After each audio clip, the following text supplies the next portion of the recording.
India group ने जिस प्रकार से गोदी मीडिया को बैन करने का काम किया है 14 एंकरों को, आपको क्या लगता है सही है?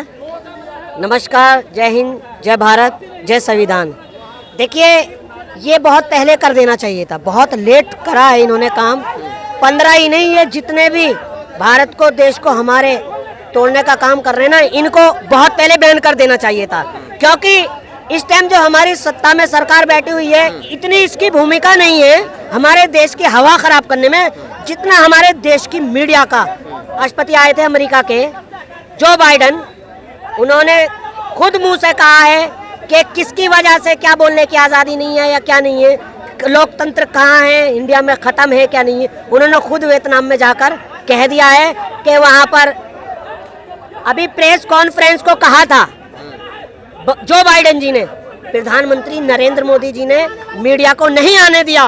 क्यों नहीं आने दिया? क्योंकि वो मीडिया के सवालों से भागते हैं। एक सवाल ये भी है कि दुनिया में 144वें नंबर पर हमारे भारत का प्रेस आता है, ठीक है ना, 144वें नंबर पर।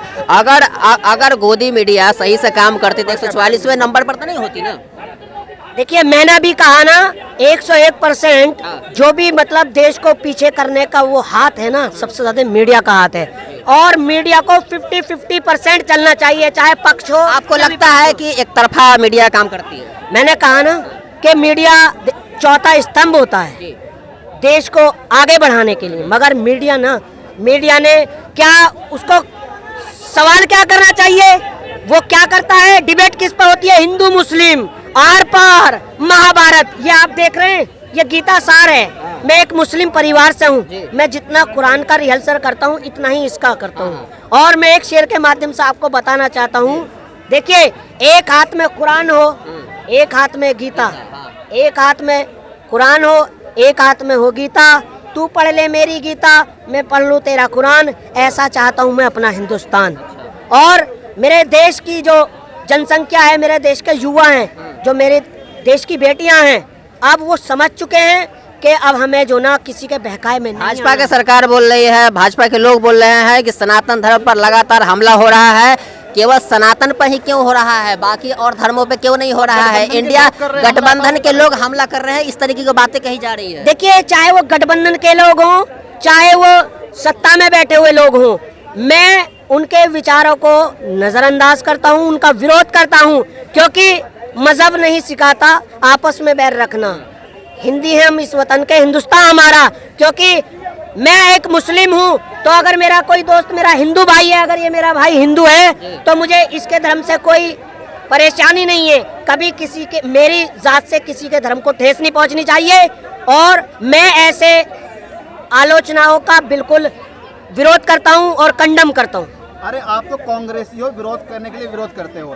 दुनिया में देश का डंका बज रहा है, G20 में दिखा दी ताकत भारत ने अपनी। आपको पचने रही है भारत की कामयाबी। देखिए, कैसा डंका बज रहा है ये सभी लोग जानते हैं कि देश की कमियों को छुपाया जाता है, उसको पर्दे में ढक दिया जाता है। अगर ये G20 से पहले ही काम हो जाते तो आपको पर्दे क्यों लगाने पड़ते? आवारा कुत्तों को G20 की सजा भुगतनी पड़ती है, इतनी दूर छोड़ दिया जाता है। और क्या फायदा हुआ? कोई वार्ता हुई इनके बीच में? कोई देश के लिए बात हुई क्या? लिक्की चोटा या सांबर खाने के लिए बुलाया था विदेशियों को? जो बाइडन चले गए, भारत विश्व गुरु बन रहा है, आपको पता है? कोई विश्व गुरु बन रहा है सिर्फ गोदी मीडिया पर। आप जैसे मीडिया वाले हैं ना, वो विश्व गुरु बना रहे हैं, जो उनकी चाटुकर्ता कर रहे हैं। कहीं विश्व गुरु नहीं बन रहा भाई साहब। इन्होंने सिर्फ देश में जो आज तक किया है ना, अगर हिंदू मुसलमान से हटके, आस्था से हटके, मंदिर मस्जिद से हटके, अगर ये शिक्षा पे ध्यान दे लेते, अगर ये बेरोजगारी पे ध्यान दे लेते, अगर ये बेटी बचाओ बेटी पढ़ाओ का नारा देते हैं ना, अगर ये बेटी बचाने का काम करते, तो आज ये नौबत नहीं आती। 24 का बदलाव ना चाहती पब्लिक, अब बदलाव चाह रही है। हवा का रुख बदल चुका है, मेरे नौजवानों का मूड भी बदल चुका है। मोदी जी कह रहे हैं तीसरी बार उनकी सरकार आ रही है, चलेगा इंडिया, फिट रहेगा इंडिया। और जब फिट रहेगा इंडिया, तभी तो पाकिस्तान से जीतेगा इंडिया। ठीक है, धन्यवाद।